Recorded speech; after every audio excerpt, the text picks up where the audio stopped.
White teacher insulted a black student. Then the black student became his boss. The boy sat rigidly at his desk, the smell of chalk and varnished wood filling the room. The walls of the classroom were lined with maps and charts, symbols of knowledge meant to inspire, but for him they felt like a stage where he was the unwilling actor. He clutched his pencil so tightly it left faint marks in his palm. Around him, other students whispered and scribbled, their laughter spilling freely in the air. The teacher stood at the front, white shirt crisp, posture stiff, eyes cold and calculating. He scanned the room and his gaze landed on the boy. A faint curl of disdain tugged at the corner of his mouth. "Stand and answer," the teacher said, his voice cutting sharply. The boy rose slowly, his chair scraping across the polished floor. He swallowed, feeling the weight of every eye in the room. His heart hammered against his ribs. He tried to steady his voice as he gave his answer, drawing on hours of study the night before. His words came carefully, each one chosen with the hope of proving himself. But before he could finish, the teacher's laughter sliced through the room. "Wrong. Completely wrong," the man said with relish, turning to the class as though inviting them into the joke. "I suppose some students are simply not meant for greatness. Some should remember their place." The words rang cruelly, echoing louder than the chalk squeaking across the board or the shuffle of books closing. The boy froze, shame burning hot under his skin. A few students laughed nervously, glancing at one another, unsure if they were mocking him or afraid of being the next target. The teacher leaned on the desk, his smile thin and satisfied. "Dreams will not change who you are. Ambition cannot erase weakness." Each word felt like a stone hurled across the room. The boy's throat tightened. He wanted to protest, to shout, but his voice would not come. He lowered his gaze to the floor, where the sunlight pooled in pale rectangles. The laughter continued around him, muted but sharp enough to cut deep. His hands trembled, and he forced them still against his sides. For the rest of the lesson he stood there, silent, a target frozen in the center of the room. The teacher continued, moving on with his lecture, but every so often his eyes flicked back with a smirk, as if reminding the boy of his humiliation. When at last he was told to sit, his legs felt heavy, his chest hollow. He sank into his chair, staring at the desk, his notebook open but untouched. The sting of that moment carved itself into memory. It was more than an insult. It was a mark, a wound that would not fade. Yet beneath the pain, something else took root. A quiet resolve, fragile but real, began to grow. Though the boy did not know it then, the scar would one day become the source of his strength, a reminder that he would rise above the cruelty, no matter how high the climb. When he walked home that afternoon, the world felt smaller, the sky heavier, as if the very air pressed against his shoulders. His feet dragged along the sidewalk, every echo of laughter from the classroom still clinging to him. The teacher's words rang louder than the traffic, louder than the voices of neighbors calling across porches. They repeated in his head like a cruel refrain, telling him he would never rise, that his dreams were nothing but a child's delusion. By the time he reached the front door, his chest burned with anger and shame, yet beneath the pain a spark had already begun to flicker. Inside, the walls of his home greeted him with their familiar warmth. The smell of his mother's cooking drifted from the kitchen, the faint hum of the radio played from the living room, but he could not shake the weight he carried. He shut himself in his room and sat at the small desk by the window. The notebook lay open, its blank pages waiting. He picked up his pencil and for a moment only stared at the paper, fighting the ache in his chest. Then he wrote down the words he had heard, every insult, every cruel sentence. He stared at them until they blurred, then pressed his hand to the page and whispered to himself that they would not define him. If anything, they would fuel him. That night he did not rest. While others slept, he sat with his books spread across the desk, the glow of a single lamp lighting the pages. His eyes grew heavy, but he forced them open, his hand moving across lines of text, memorizing, repeating, reciting. The hours crawled, the world outside silent except for the crickets, but he stayed bent over the desk, determined. Every word he read felt like a stone stacked upon a foundation. He told himself that one day he would build something taller than the scorn that had tried to bury him. When dawn touched the horizon and light spilled into his room, his eyes burned with exhaustion, but he stood with renewed resolve. He washed his face, dressed, and carried his books with him as though they were shields. At school, he said nothing of the long night, nothing of the fire inside him. He only listened more closely, worked more carefully, pushing himself beyond the others. The days that followed became a rhythm. Nights turned into silent battles between sleep and determination, and mornings became tests of his will. The cruelty of his teacher lingered like a shadow, but instead of weakening him, it drove him forward. Each insult became a reminder that he had something to prove, not to the teacher, not even to his classmates, but to himself. He would not let the scar remain an open wound. He would forge it into a mark of strength. Though still a boy, he carried himself differently. His shoulders straightened, his gaze sharpened, his silence filled with purpose. He was no longer simply enduring humiliation. He was preparing. Every page turned, every late hour spent beneath the dim lamp, was a step toward a future where his voice could no longer be silenced and his worth could no longer be denied. The years stretched ahead of him like an unending road, and he met each mile with determination that others could not match. While classmates celebrated small victories and gave themselves time to rest, he pushed forward relentlessly, remembering always the voice that told him he would never rise above his place. That memory burned inside him like a coal, fueling late nights bent over books, long mornings in libraries, and afternoons filled with part-time work to cover the costs of his ambitions. Sleep became a luxury he often set aside, choosing instead to grind away at his studies until his vision blurred. At first, the sacrifices weighed heavily. Friends drifted toward easier paths, choosing leisure over struggle, while he refused to slow down. His evenings disappeared into shifts, waiting tables, stacking shelves, or delivering packages. The coins he earned were small, but they carried with them the proof of his resolve. Each paycheck meant one more step forward, one more reason to believe that he was building something larger than himself. When exhaustion threatened to overcome him, he thought of the classroom insult that had pierced so deep and felt strength return to his weary body. Internships became his ladder to the future. He took every chance, even those that seemed menial. While others sought comfort, he accepted endless hours of unpaid work, learning the language of business and discipline in offices where he was often the only black man in the room. At times, he felt the familiar sting of dismissive glances, the subtle reminders that some still saw him as unworthy. But he carried himself with dignity, never forgetting that he was no longer the boy humiliated at the front of the class. He was a man shaping his own destiny, step by deliberate step. There were nights when his body threatened to betray him, when his mind blurred with fatigue and his hands trembled from the weight of endless tasks. He studied under dim lamps until the sun rose, then forced himself into neatly pressed clothes for another day of work.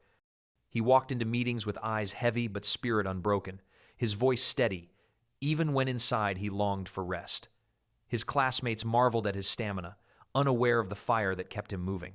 Every obstacle was a test, and he met each one with a stubbornness that surprised even himself. Professors who doubted him, employers who overlooked him, moments of failure that threatened to undo years of progress, he endured them all. He reminded himself that every challenge was another chance to prove the teacher wrong, to transform scorn into strength. What others saw as setbacks he treated as fuel. Years passed in a blur of books, jobs, and sacrifice, and with each season he stood taller, sharper, more certain of his path. The boy who once stared at the floor in shame had become a man who walked with quiet authority. The scar of that early humiliation never faded, but it hardened into armor. Where cruelty had tried to break him, it had instead forged an unshakable will, one that carried him toward heights no insult could reach. He entered adulthood with the same determination that had carried him through school, and soon his career began to rise with a momentum that surprised even him. What started as small opportunities grew into positions of real influence. Supervisors noticed not only his skill but the calm authority he carried into every room. Where others hesitated, he spoke with clarity. Where others faltered, he pressed on with solutions.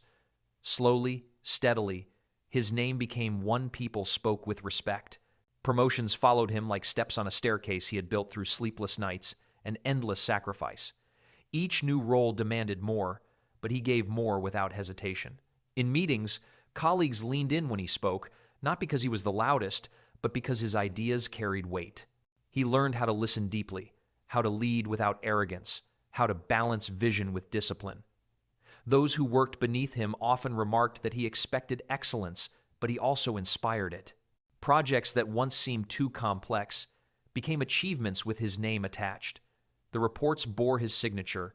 The results carried his imprint. Slowly, his reputation spread beyond a single company, reaching into the industry itself. Invitations came to conferences, his voice sought on panels, his opinions valued by those who once would have overlooked him. His name began to circulate in circles that once felt impossibly far away, whispered as someone destined to shape the future of his field. Yet even as he stood in boardrooms and shook hands with leaders, the memory of the classroom never left him. He still saw the chalk dust on the teacher's sleeves, still heard the mocking laughter, still felt the weight of eyes pressing down on him as he stood humiliated. That wound did not disappear. Instead, it lived inside him as a reminder. Every promotion was not only a victory in the present, but a rebuttal to the past. Each new success carried with it the quiet voice inside that said, "You were wrong about me." His colleagues admired his poise and believed it was natural, but he knew it had been carved out of years of endurance. They marveled at his vision, but they could not see the nights spent bent over books, the long hours worked while others slept. He carried those memories not as burdens, but as proof of what had been required to reach this place. As his influence grew, so did his sense of responsibility. He mentored younger employees, especially those who reminded him of himself, hungry but overlooked. He told them that respect is earned not only through achievement, but through how one treats others along the way. His authority was no longer fragile. It was unshakable because it rested not on titles alone, but on the integrity that had brought him this far. And yet, through all the recognition, through every handshake and every headline, he could still close his eyes and return to that classroom, standing frozen before the sneers and the insults. The scar remained sharp, but it no longer bled. It had become a driving force, the silent partner in every decision he made. Where others saw only a man of power, he knew himself to be the boy who had been broken in front of his peers and who had rebuilt himself piece by piece until he could not be broken again. The waiting room outside his office was quiet except for the faint ticking of a clock and the soft shuffle of papers. He had interviewed countless candidates before, but that morning something unusual stirred in the air, though he could not yet name it. His assistant stepped in and announced the next applicant. An older man rose from his chair, clutching a worn leather folder, his movements slow and uncertain. His hair was gray now, his face lined with years, and his shoulders no longer carried the authority of a classroom. When he walked into the office, his eyes flickered nervously around the room before settling on the man seated behind the polished desk. At first, there was no recognition, only the natural discomfort of a candidate standing before someone who held the power to decide his future. He sat down carefully, adjusting his folder on his lap, clearing his throat as if preparing himself to speak. But then the silence stretched, and the older man finally looked fully into the face of the hiring manager. Something shifted, his breath caught. His eyes widened just slightly, as if struck by a memory he had long buried. The years rolled backward in an instant. Across from him sat the same boy he once humiliated, no longer a trembling student at a desk, but a man in a suit, his posture calm, his expression unreadable. The office around him was a symbol of power that no insult could diminish. The polished shelves lined with awards, the framed certificates on the wall, the quiet hum of respect that filled the building, all of it spoke to the life the younger man had built for himself. The older man opened his mouth, then closed it again, his words lost somewhere between regret and disbelief. The silence thickened, filling every corner of the room. The hiring manager leaned back slightly, studying him without rushing, without speaking. He did not need to remind himself of the memory, for it was still sharp, the sting of laughter, the weight of humiliation, the voice that told him he would never amount to anything. It was that very voice, now trembling in front of him, that had once tried to shatter his spirit. He had carried those words like a stone, and yet here they were, returned to their source. The teacher shifted uneasily in his chair, his hands gripping the folder more tightly. His voice, when it finally emerged, was weaker than it had once been. He tried to introduce himself, stumbling over the formality, but the words fell hollow. His eyes darted around the office, desperate to anchor themselves to something other than the man watching him. The weight of recognition pressed harder with each passing second. The younger man said nothing at first. He let the silence speak, let the recognition settle until it could no longer be denied. The power dynamic had been rewritten, completely and irrevocably. What had once been a boy mocked into silence was now a leader with authority over the man who had once stood so tall at the front of the classroom. The room itself seemed to pulse with the irony of it. The interview had not even begun, but already it had transformed into something far greater than either of them could have imagined. The older man sat stiffly in his chair, eyes fixed on the polished desk as though it might shield him from the weight of the silence.